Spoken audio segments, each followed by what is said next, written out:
মাধ্যমিক বিদ্যালয়ৰ হীৰক জয়ন্তী বৰ্ষৰ সামৰণিৰ অনুষ্ঠানৰ আজি আৰম্ভণি। আজি ২৭ তাৰিখ, তিনিদিনীয়া কাৰ্যসূচীৰে এই সামৰণি অনুষ্ঠান অনুষ্ঠিত কৰিছে বিদ্যালয়ৰ পৰিয়ালে। আজি হৈ গ'ল পতাকা উত্তোলন কাৰ্যসূচী, স্মৃতি তৰ্পণ কাৰ্যসূচী হৈ গ'ল। ৰজাবাৰী এখন ঐতিহাসিক প্ৰসিদ্ধ এটা অঞ্চল। ৰজাবাৰী দেশৰ স্বাধীনতাৰ ১৩ বছৰ পাছতেই স্থানীয় কেইগৰাকীমান প্ৰাতঃস্মৰণীয় ব্যক্তিৰ প্ৰচেষ্টাত এই স্থানত এখন বিদ্যালয় গঢ় লৈ উঠিছে। অৱশ্যে পিছত ২০২১ত হায়াৰ ছেকেণ্ডেৰীলৈ উন্নীত হৈছে আৰু এই বিদ্যালয়ত বোকাখাতৰ বৃহৎ অঞ্চলটোৰ সেই সময়ৰ বহু লোকে ছাত্ৰ ছাত্ৰী ইয়াত অধ্যয়ন কৰিছিল। সমাজৰ বিভিন্ন ঠাইত বিভিন্ন ধৰণেৰে তেওঁলোক কৰ্মৰত হৈ আছে। আজি প্ৰাক্তন ছাত্ৰ ছাত্ৰীসকল আহিছে, স্থানীয় ব্যক্তিসকলৰ উপস্থিতি আমি দেখিছো। সকলোৰে সহযোগিতাত আমি ভাবো যে এই তিনিদিনীয়া কাৰ্যসূচী ভালদৰে হৈ উঠিব।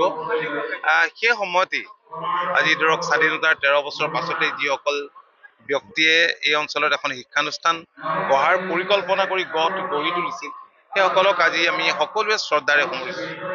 এই বিদ্যালয়ৰ পৰা বহুত ওলাই গৈছে শিক্ষা সাংকৰী মানুহ হৈছে। এইটো আমাৰ কাৰণে আজিৰ দিনটোত মই ভাবো যে এটা গৌৰৱৰ কথা আৰু আনন্দৰ কথা। আৰু ইয়াৰ ইনফ্ৰাষ্ট্ৰাকচাৰ আন্তঃগাঁথনি গঢ়ি তুলিবৰ কাৰণে মাননীয় মুখ্যমন্ত্ৰী ডক্টৰ হিমন্ত বিশ্ব শৰ্মা ডাঙৰীয়াই ৬,৫০,০০,০০০ টকা ইতিমধ্যে ইয়াত ধাৰ্য কৰিছে। কম দিনৰ ভিতৰতে ইয়াৰ বিল্ডিং গঢ় লৈ উঠিব আৰু অন্যান্য সা সুবিধাও যথেষ্টখিনি থাকিব। মই ভাবো যে অনাগত দিনত এই শিক্ষানুষ্ঠানে আৰু বহুত নতুন মানুহ গঢ়াৰ ক্ষেত্ৰত অগ্ৰণী ভূমিকা ল'ব। কাৰ্যসূচীত আজিতো আমাৰ ৪টা কাৰ্যসূচী ইতিমধ্যে হৈ গৈছে আৰু পৰৱৰ্তী সময়ত আছে আমাৰ প্ৰদৰ্শনী উন্মোচন হ'ব, গ্ৰন্থমেলা হ'ব আৰু আমাৰ বিভিন্ন ধৰণৰ বিজ্ঞান মডেল কম্পিটিশ্যন আছে, আৰ্ট কম্পিটিশ্যন, আৰ্ট গেলেৰী আছে। আমাৰ প্ৰয়াত পদ্মী বাইদেউৰ এটা আৰ্ট গেলেৰী আছে, আমাৰ প্ৰাক্তন ছাত্ৰ ছাত্ৰীসকলৰ আৰ্ট গেলেৰী, তাৰপিছত আমাৰ আলোচনা চক্ৰ আছে, গুৰুৰ প্ৰণাম আছে আৰু আমি নতুন শিক্ষানীতিৰ ওপৰত আমি আলোচনা চক্ৰ কৰিম। আজি সাংস্কৃতিক আকৌ আমাৰ প্ৰাক্তন শিক্ষক শিক্ষয়িত্ৰীসকলক আমাৰ সম্বৰ্ধনা জ্ঞাপন কৰিব লাগিব কৰ্মৰতসকলে। তাৰপিছত আমাৰ আছে আকৌ সন্ধিয়া সাংস্কৃতিক অনুষ্ঠান, যি অনুষ্ঠানত আমাৰ ধনেশ্বৰ শইকীয়া প্ৰাক্তন ছাত্ৰ তেখেতে উদ্বোধন কৰিব আৰু আমাৰ কৰ্মৰত আৰু আমাৰ পঢ়ি থকা ছাত্ৰ ছাত্ৰীসকলে সেই অনুষ্ঠানত অংশগ্ৰহণ কৰিব।